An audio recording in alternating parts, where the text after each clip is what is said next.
Hello, children. Now we have to start from our question number 11. We have to continue this exercise. Exercise 9.2, we have to continue. Please wait.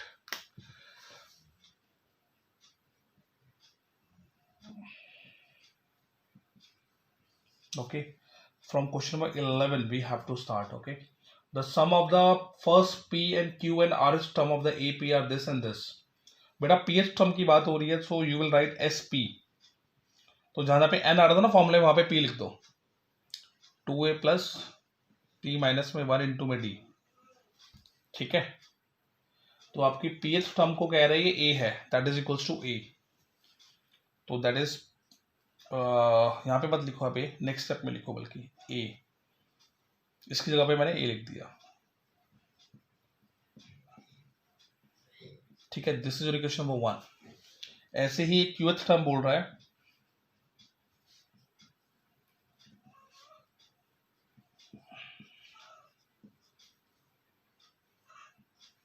ठीक है, ये आपको given है b.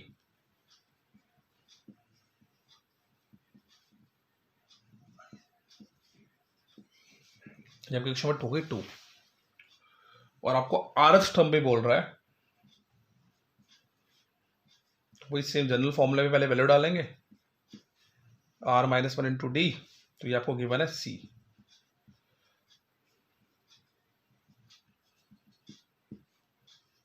Question number 3. अब जो a b c की जो value आ रही है ना आपकी, आप जो को नीचे इक्वेशन गिवन है ये वाली, a by p, we are taking the left hand side of this, a by p q minus r plus b by q r minus p plus c by r p minus में q. ठीक है, आप इस a b c की जगह पे ये value डाल देना बेटा, पूरी इक्वेशंस, और इसको सिंप्लीफाई कर लेना. क्या करना है, a b और c के प्लेस पर इक्वेशन 1 और 2 से वैल्यू लेनी है, डाल देनी है इसके अंदर पूरी की पूरी इक्वेशन, और सिंप्लीफाई कर देना. लास्ट में कट वटा करके आपको आंसर 0 मिल जाएगा. ठीक है, so this is how you have to solve question number 10, question number 11 of this exercise. Okay children, so note it down. See, the next question is important. Okay, that is question number 12. The ratio of the sum of m and nth term of the AP is given. तो पहले बेटा हम इसकी mth term निकाल लेते हैं. m by वही n वाला फॉर्मूला जो हम लगाते हैं, जहाँ पे n आता था वहां पे हम m लिख देंगे, तो हमारी mth sum of mth term बन जाएगी. ठीक है, तो ये मैंने फॉर्मूला डाल दिया. n माइनस 1 होता तो यहाँ पे m माइनस 1 इंटू में d हो जाएगा. ऐसे ही आपको nth टर्म निकालना है सम ऑफ, इससे तो तुम अवेयर हो ही. ये आ गया बेटा इनका रेशो. तो ratio means S M over S N is equals to m by 2 2a plus m minus 1 into D over n by 2 2a plus n minus 1 into में डी. इनका रेशो बेटा यहाँ पे 2 से 2 काट सकते हो. इनका जो रेशो गिवन है वो हमें गिवन है m square over n square. तो मैं इसकी जगह पे लिख रहा हूं m square over n square, m 2a plus m minus में 1 इंटू में d पूरा ब्रैकेट में, यहाँ पे n आएगा बेटा 2a प्लस n माइनस में 1 इंटू में d. ये आ गया आपका. ठीक है, अब ध्यान से समझना, देखो इस m से पावर कट जाएगी, इस n से पावर कट जाएगी, तो यहाँ पे सिर्फ m n बचा. Now you have to cross multiply, इसको इससे कर दो, इसको इससे कर दो. मैं कर रहा हूं 2am plus m N D minus M D. देखो d को मैंने अंदर इंसर्ट कर दिया और m से मल्टीप्लाई भी कर दिया, क्रॉस मल्टीप्लाई. सिमिलरली इसको इससे करो 2an M D into N, यानी कि हो जाएगा आपका 2n M D minus N D. ये आ गया. ठीक है, सारे टर्म्स को बेटा हम इधर लेके आ रहे हैं. ये आपको होगा 2am माइनस 2an. ठीक है, ये और ये टर्म आई थिंक कट गई आपस में. तो ये क्या है, माइनस एम डी है, उससे हम इधर लेके N D is equals to आपका हो गया 0. इसमें से आपने 2a कॉमन ले लिया, m माइनस एन बचा। सिमिलरली यहाँ से आपने d कॉमन ले लिया, m minus N equal to 0। तो बेटा m माइनस एन में कॉमन ले रहा हूँ और एक मेरा ये बन गया फैक्टर। तो या तो आपका m minus N equal to 0 है, यहाँ से आपको मिला m is equal to n, जो कि पॉसिबल ही नहीं है। 2a minus D is equal to 0, तो यहाँ पे आपको d मिल गया 2a। ठीक है, d की वैल्यू क्या मिल गई हमें? 2a।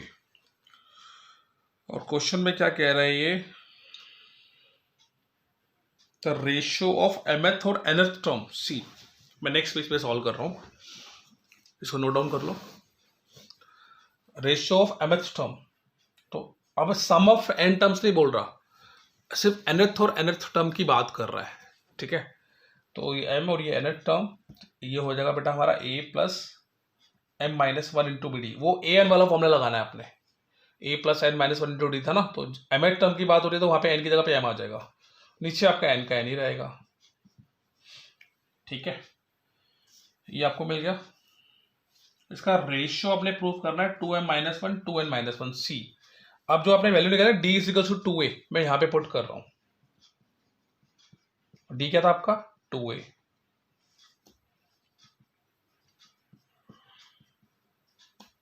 अंदर इंसर्ट करो a plus 2am minus 2a, similarly a plus 2an minus 2a। इसको बेटा सिंप्लीफाई करोगे ना, 2am माइनस a बचेगा, ये a और ये 2a माइनस हो जाएंगे, ऐसे ही यहाँ पर 2an माइनस a बचेगा। a कॉमन ले लो ऊपर से और नीचे से भी a कॉमन ले लो, यही तो प्रूव करना था आपको। ठीक है, mth और nth टर्म का रेशियो आपका आ रहा है 2m minus 1 2n minus 1, hence proved. ठीक है, तो उसको नोट डाउन कर लो अच्छे से।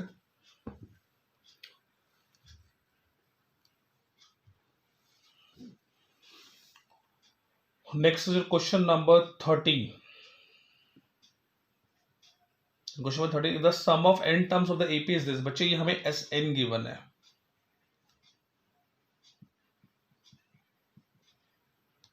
ठीक है, और mth टर्म ये कह रहा है इसकी 164 है, ये हमें गिवन है, सम नहीं गिवन है, mth टर्म बोल रहा है। Find the value of m।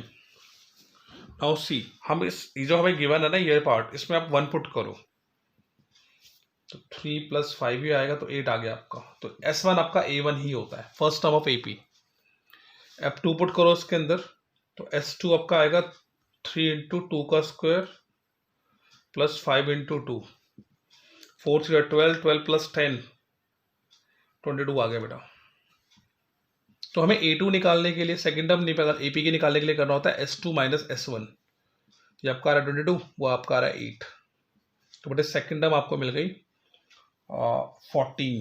तो यानी आपकी AP जो बन रही है उसकी फर्स्ट टर्म 8 है, second term 16 and so on. इसमें भी ऐड कर दो 6 20 एंड सो ऑन। ठीक है, तो आपकी mth टर्म जो है, जो आपके पास ये वैल्यू गिवन थी, इसको सॉल्व करते हैं। a plus m minus 1 into D होगा इसका जनरल फॉर्मूला। ठीक है, mth टर्म है ना, तो जहां पे n आ रहा था वहां पे m लिख देना, ये फॉर्मूला आपको पता ही है।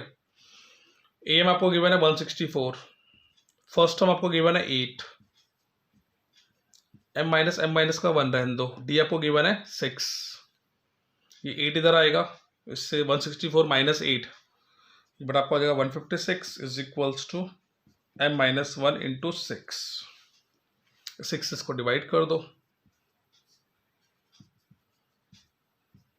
6 टू द 12, 6 6 द 36, तो बेटा आपको m मिल गया 27।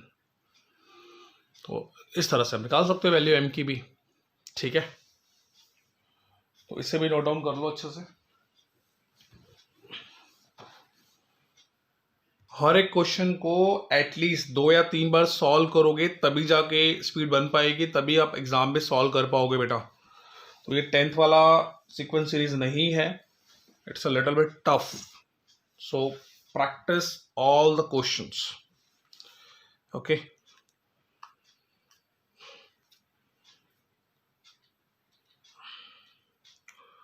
then the next question is question number 14. Now see what you will do in this question.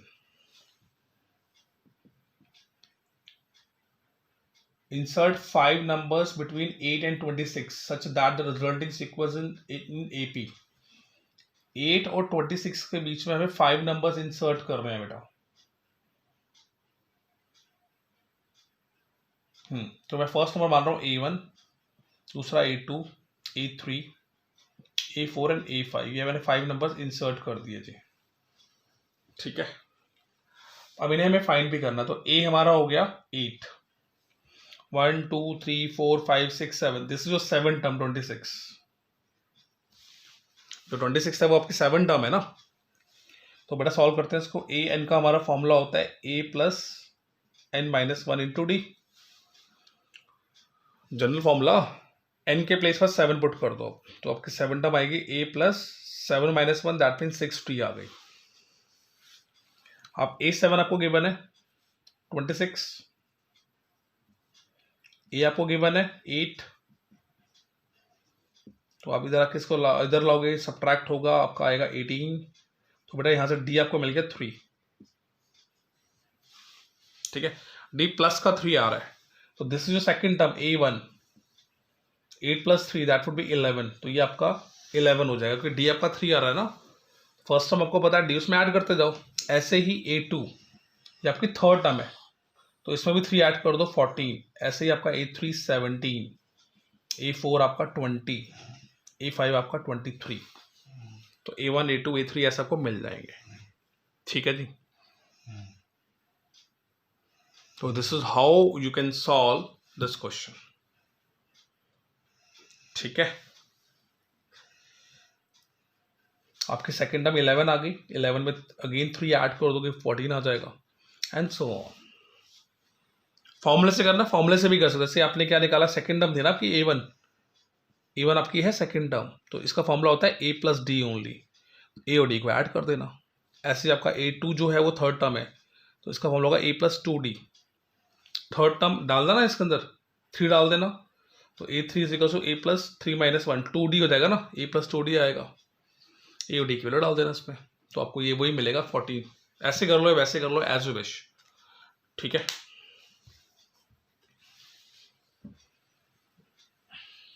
so this is how you can solve the question number 14 of this exercise.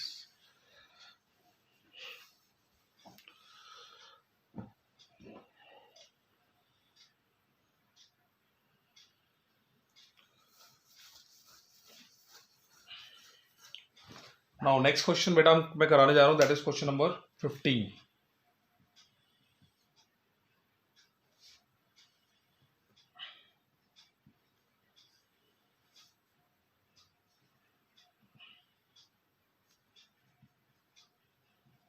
ठीक है, ये question number 15 हमें given है और ये arithmetic mean के equal है।